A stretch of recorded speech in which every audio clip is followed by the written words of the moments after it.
Welcome back to the Disciple Making Leaders podcast. We are glad that you are tuning in today. And once again, I have the privilege of being joined today with Ken Adams, lead pastor of Crossroads Church and founder of Impact Ministries. And we're continuing our conversations on how to develop disciple making leaders. And so look forward to our conversation today, Ken. And we have been talking about this over the last few episodes, so if you've missed those, we certainly would encourage you to go back and pick those up. But basically, we have a tool that we use here called 315 Leadership, based on Jeremiah 3:15, which says, "I will give you shepherds after my own heart, who will lead you with knowledge and understanding." And so some of the things we talked about, Ken, was how the right kind of leader has the right heart, right knowledge, and right understanding will give you the right results. And so the right heart, obviously the mission of God, pursuing the things that Jesus pursued, the great commandment, great commission, having the right knowledge. We talked about a little bit about that last time, how a leader needs to live the life, lead others, and live with, leverage their influence, and just following the model of Christ with that.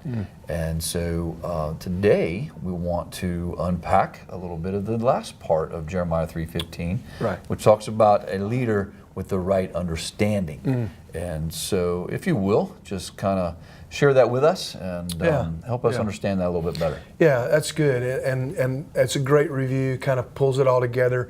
You know, I said a few episodes ago, we talked about, one of the things I heard years ago, didn't really realize it at the time when I heard it, but I heard John Maxwell make a statement. He said, everything rises and falls on leadership. And so if we're going to have disciple-making churches, we've got to have disciple-making leaders. We've got to have leaders that know how to lead the church to make disciples. And so that begins with a different heart. That begins with the right motivation, being driven by the right things, having a desire to see, every person we can reach to become a disciple and make disciples. And that has to become our mission. And there's some things we have to know from priorities of leadership, how to live with the character and the conduct of Christ, how to become fully trained disciples, and how to raise up leaders that make leaders. And then there's some things that we have to understand. I like to think of it like this: the understanding part is the part where we pass it on. And so if we don't understand the power of a shared vision and a shared strategy and a shared passion, then it never becomes a movement. Right? And so if Jesus, when he called all of his disciples together on a mountainside in Galilee, if he had the knowledge of how to live the life, how to lead others to live the life, and how to leverage it. If he knew all that, but he couldn't pass that on, he didn't understand how to share that with others, it would have meant nothing. Right. It would have all stopped on a mountainside in Galilee. But the reason we're talking about it 2,000 plus years later is because Jesus had understanding. He understood how to pass it along. Yeah. So this is key. It is key, isn't it? And so we have to understand the power of something when it is shared. And so what Jesus shared with his disciples, that they shared with their disciples, is he understood the power of a shared vision. He understood the power of a shared strategy. That's the why and the how. The last thing is passion. And so as you think about that, kind of walking through each of those, when you think about a shared vision, a vision really doesn't have any power at all until other people embrace it. You can think about literally dozens and dozens and dozens of examples of movements in our world, some good and some bad, that started with somebody who had a vision, and then they shared that vision. They understood how to pass that vision on to other people. You know, I like to think of it like, you know, every year I like to think of it like this. Every year a professional sports team, let's say it's a NFL team, they start with their summer workouts. Every single person has the exact same vision. And that vision doesn't change, you know, ever. The same vision every year is to win the championship. It's to win the Super Bowl. And so they have that same vision driving them all the time. And so the key is not just for the owner to have that vision. The key is not just for the head coach to have that vision. The key is for everybody in the organization to share the same vision. And that's the key word, because you can say it on the wall, right? You can say that this is what our vision is, but if we're not sharing it or on the same page with that, then it's not going anywhere. Yeah. I mean, you can put it on all the stationery you want to. That's right. But until everybody in the organization knows why you exist to win the Super Bowl. We exist to help people become disciples of Jesus Christ. Yeah. So everybody has to have the same why. Everybody has to be moving in the same direction. And if you don't know, you know, why you exist, then you'll go down any road, because it'll get you wherever you want to go, right? Somebody said years ago, I think I heard somebody said, when you forget your why, you lose your way. Yeah. When you forget your why, you lose your way. That's good. But a lot of people, practitioners, guys out there, people watching this today, they're practitioners like we are, and they want to live, they live in the world of, okay, well, how do I do that? Yeah. But if you don't have that why first, then Yeah. they want to know the way, but you got to have the why first. So You got to. So how does that lead into the next part of it with, Yeah. you know, what is the way? So you have a shared vision and you have a shared strategy. Right. And so the way I like to think about this is that Jesus gave us the strategy. So it's not like we're coming up with our strategy. I mean, honestly, we don't need to, we don't have to, and we're not supposed to. Jesus gave us the strategy.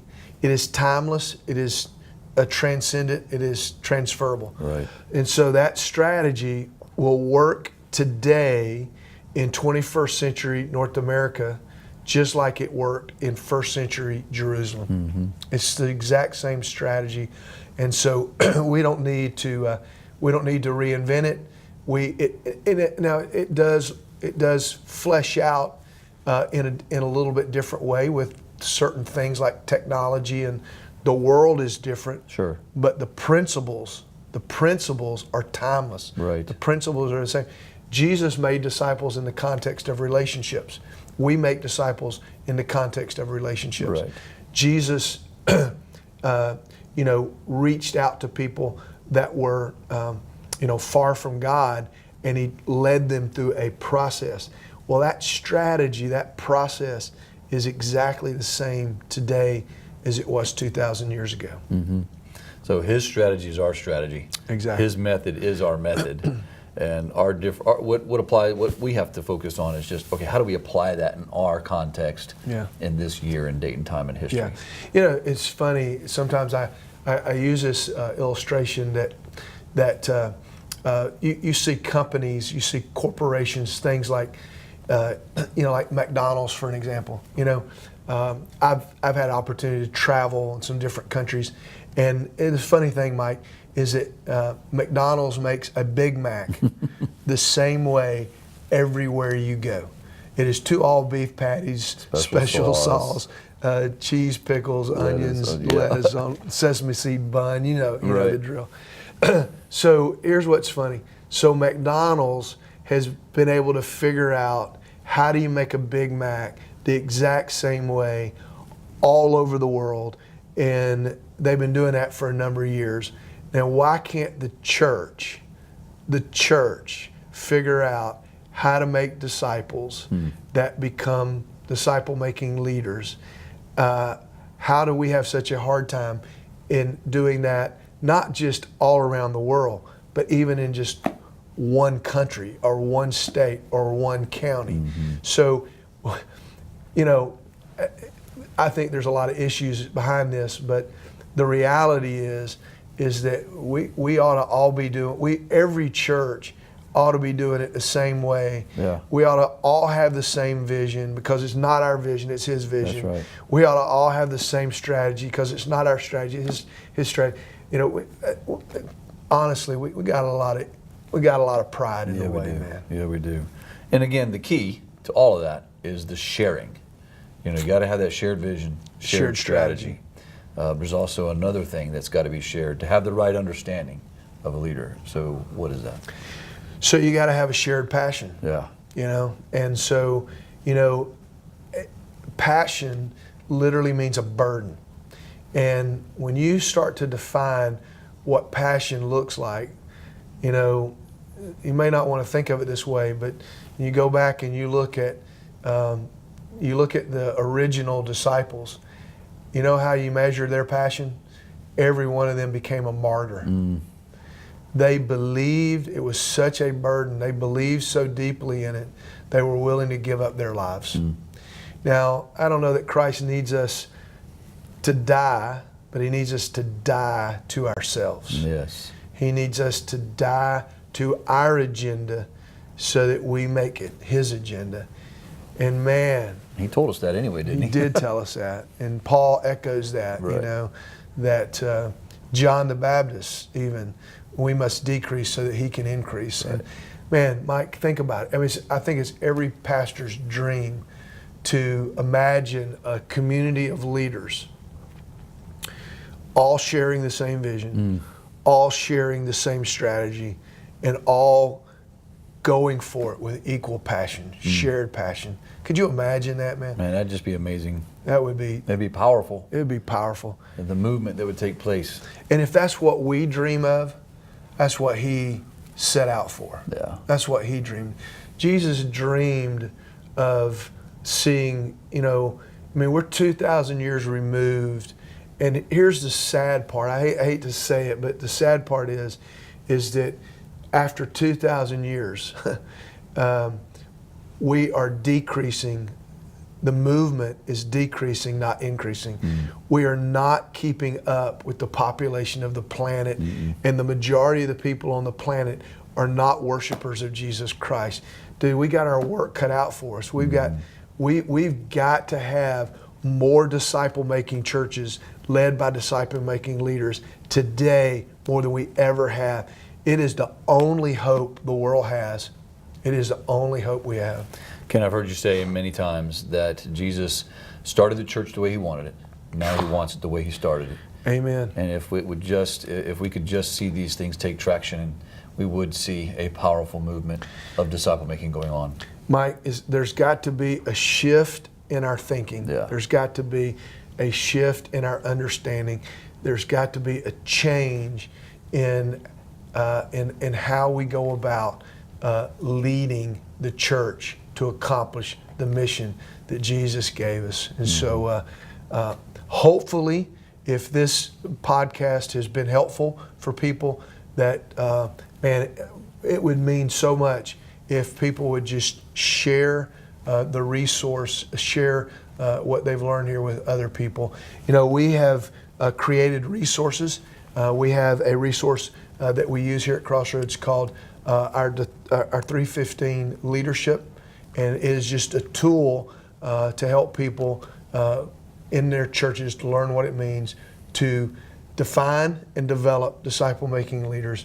And so I want you to let people know how they can be a part of that. So you can find that resource, which will go into a lot more detail as you can use that resource in a discipleship type group of leaders at impactleaders.com and impactdisciples.com. And just want to encourage you to go there, check that out. There's all kind of other resources there available too, as well as previous podcasts that you can watch. We talked a lot about strategy today.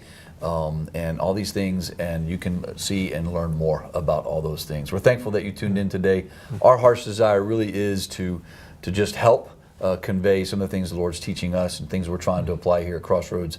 And we just are glad that you are tuning in, and we look forward to seeing you next time.